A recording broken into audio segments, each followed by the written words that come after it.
Hello guys, welcome to our YouTube channel. ఏ మంత్రం వేశాడే 22 పార్ట్స్ వీడియో చూసిన తర్వాత ఈ వీడియో చూడండి. ఏ మంత్రం వేశాడే పార్ట్ 23.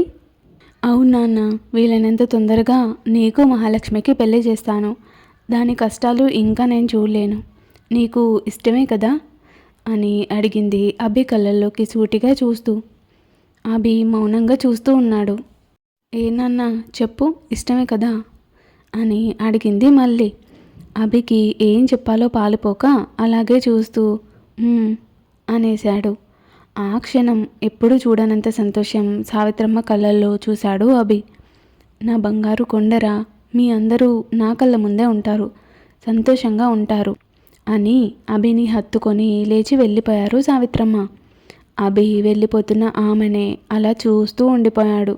ఇంట్లో అందరి దగ్గరికి వచ్చి విషయం అర్థమయ్యేలా చెప్పి అందరినీ ఒప్పించింది సావిత్రమ్మ.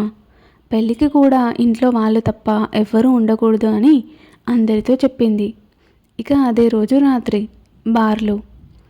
ఏయ్ చెప్పు అన్నాడు అభి రిషి వైపు కోపంగా చూస్తూ. ఏంటి రెస్పెక్ట్ ఏది అంది రిషి ఎటో చూస్తూ. అమ్మా రిషిత మేడం గారు, వెళ్ళి ఈ పెళ్ళి మీకు ఇష్టం లేదని నాన్నమ్మకి చెప్పండి అన్నాడు అభి కోపంగా.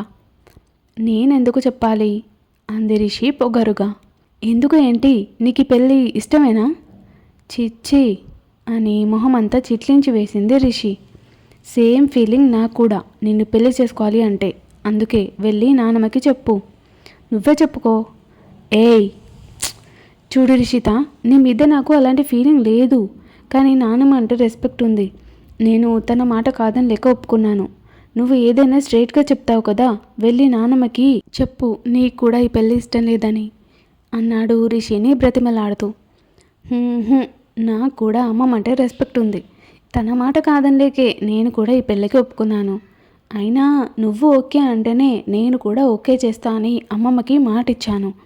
నువ్వే కదా ముందు ఓకే అన్నావు, అందుకే నేను కూడా ఓకే చెప్పాల్సి వచ్చింది.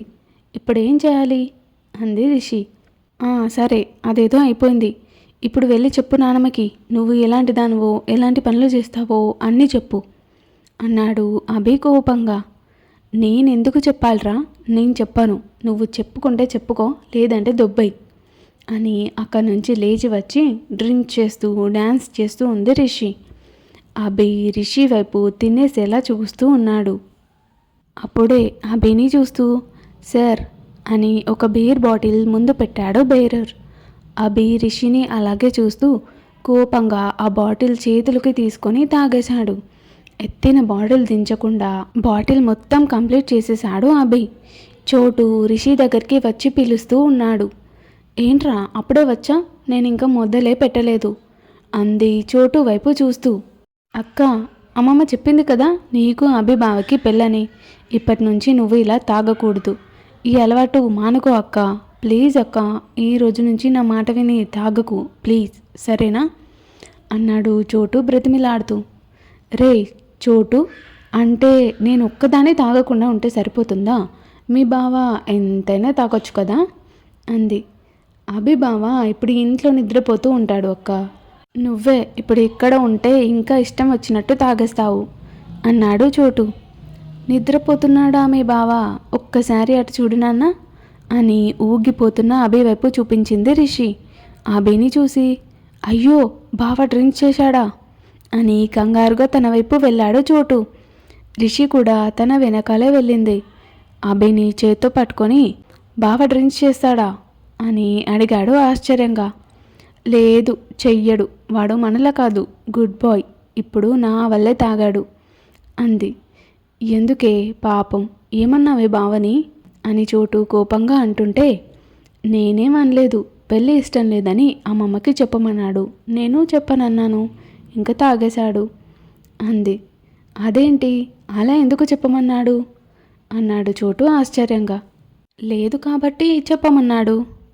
చోటు నోరు తెరిచి అంటే బావకి పెళ్ళి ఇష్టం లేదా అన్నాడు.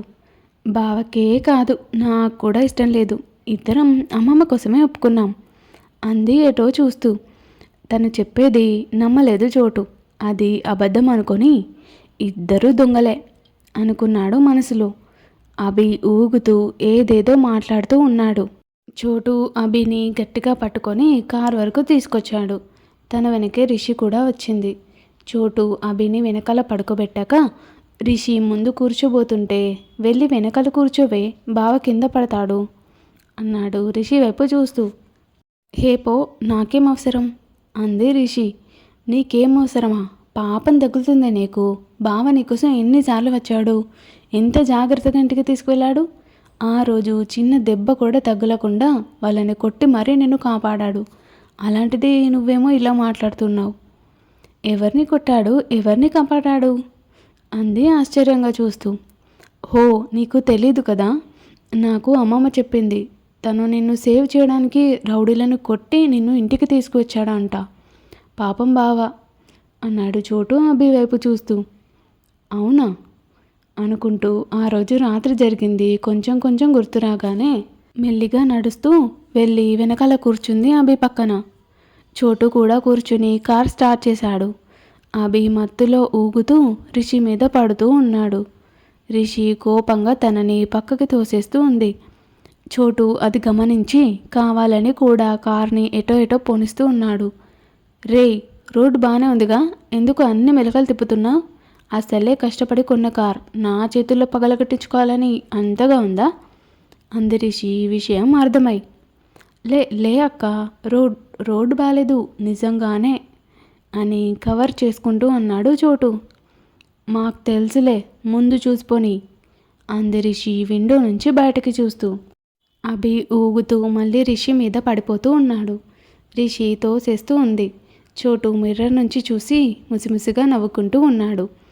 ఈసారి అభి ఊగుతూ మొత్తంగా తన మీద పడ్డాడు. తన ఒడిలోనే పడుకొని రిషిని మొత్తం చుట్టేసి గట్టిగా పట్టుకున్నాడు. రిషి అభి నుంచి విడిపించుకోవడానికి ట్రై చేస్తూ ఉంది, కానీ అభి చాలా గట్టిగా పట్టుకున్నాడు తనని. ఇక తన వల్ల కాక అలాగే వదిలేసింది. కానీ అభి తన ఒడిలో అంత దగ్గరగా ఉండేసరికి ఏం చేయాలో పాలు పోలేదు తనకి. మొన్న జరిగింది గుర్తురాగానే ఒక్కసారిగా తెలియని ఫీల్లోకి వెళ్ళిపోయింది.